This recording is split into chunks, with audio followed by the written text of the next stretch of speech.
পাকা কাঁঠাল দিয়ে তো অনেকভাবে রেসিপি তৈরি করেন। পাকা কাঁঠাল দিয়ে কখনো চপ ভেজে খেয়েছেন? এত মজা লাগে এই চপটা। একবার যদি এই চপটা খান তাহলে বারবার খেতে ইচ্ছে করবে, অন্য রেসিপি আর খেতে ইচ্ছে করবে না। আমি কিভাবে পাকা কাঁঠাল দিয়ে চপ তৈরি করছি, আপনারা সেই রেসিপিটা দেখতে থাকুন, একদম প্রথম থেকে শেষ পর্যন্ত দেখবেন, তাহলে বুঝতে পারবেন। আসসালামু আলাইকুম, হ্যালো বন্ধুরা, আপনারা কেমন আছেন? আশা করি আপনারা ভালো আছেন। আমি আলহামদুলিল্লাহ ভালো আছি। আমার শখের কিচেনে আপনাদের সবাইকে স্বাগতম। প্রতিদিনের মতো আবার একটি রেসিপি নিয়ে এসেছি, পাকা কাঁঠালের চপ। তাহলে কিভাবে তৈরি করছি ঝটপট দেখে নিন। এখানে আমি চাউলের গুঁড়া নিয়েছি আর ময়দা নিয়েছি। আপনারা এখানে আটাও নিতে পারেন, আর চিনি নিয়েছি।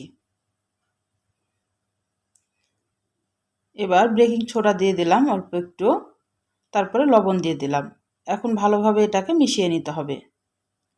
আর ময়দাটা আমি যতটুক নিয়েছি তার অর্ধেক কিন্তু চাউলের গুঁড়া নিয়েছি, মানে আমার 1.5 কাপ মতো ময়দা দিয়ে চাউলের গুঁড়া দিয়ে হয়েছে। আমি হাফ কাপের একটু বেশি চিনি নিয়েছি। মিষ্টিটা একদম সুন্দরভাবে পারফেক্টভাবে হবে, যেহেতু কাঁঠালও মিষ্টি, একটু মিষ্টিটা একটু কম দিলে কাঁঠালের সাথে এটা ব্যালেন্স একদম ঠিক হবে।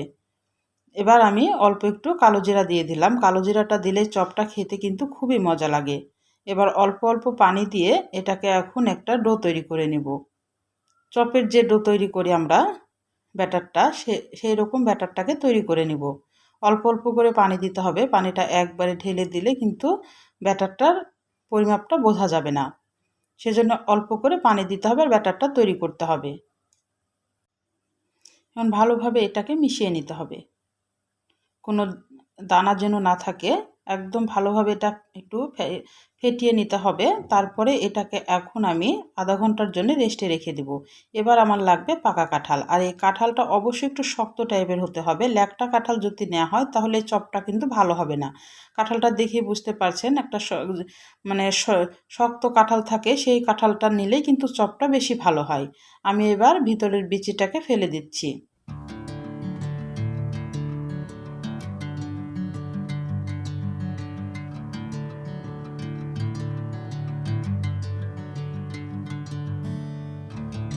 আর এই চপটা খেতে কিন্তু অসম্ভব মজা লাগে বন্ধুরা। আপনারা এই কাঁঠালের সিজন থাকতে থাকতে একবার এই চপটা তৈরি করে খেয়ে দেখতে পারেন। তারপরে আমাকে একটা ছোট্ট কমেন্ট করে জানাতে পারেন যে আসলেই কাঁঠালের চপ কেমন, মানে কতটা মজা। আমি একবার খেয়েই কিন্তু এটা আমার কয়েকবার খাওয়া হয়ে গেছে, সেজন্য ভাবলাম যে আপনাদের সাথে একটু শেয়ার করি। আমার সবগুলা বিচি বের করে নেওয়া হয়ে গেছে। এবার আমি ব্যাটারটাকে নিয়ে আসলাম। ব্যাটারটাকে এখন ভালোভাবে হাত দিয়ে একটু ফেটিয়ে নেব।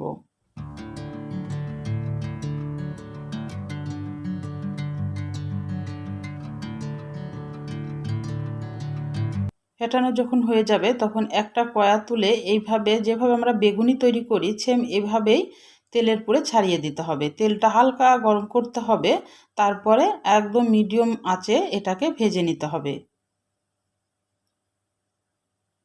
ভিতরে আস্ত কাঁঠালের রোয়াটা থাকে আর উপরে কিন্তু মচমচে, মানে খেতে কি বলবো বন্ধুরা, এত মজা লাগে খেতে। আর যে কালো জিরাটার জন্য কিন্তু আরও টেস্টটা অন্যরকম হয়ে যায়। কালো জিরাটা মুখে পড়ে তখন মানে অন্যরকম একটা স্বাদ আসে।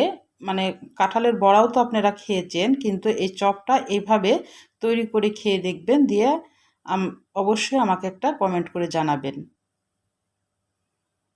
আমি একে একে সবগুলা ভেজে নিচ্ছি।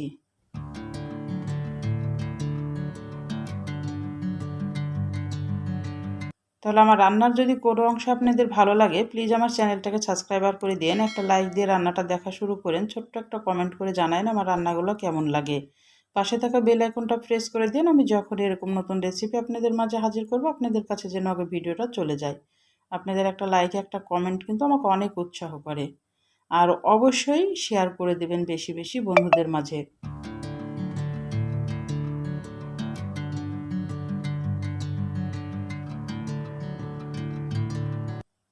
এখন এইভাবে আমি উল্টে পাল্টে কিন্তু ভেজে নেব।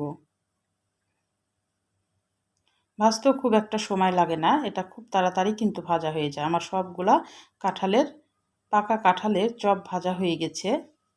এখন আমি একটু আপনাদের পরিবেশন করে দেখাচ্ছি, আর একটু ভেঙে দেখাচ্ছি ভিতরটা কেমন হয়েছে।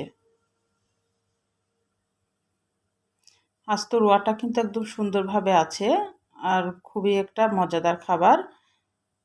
তাহলে আজকের মতো বিদায় নিচ্ছি। আপনারা সুস্থ থাকবেন, ভালো থাকবেন। আবার কোনো নতুন রেসিপির সাথে হাজির হব। আল্লাহ হাফেজ।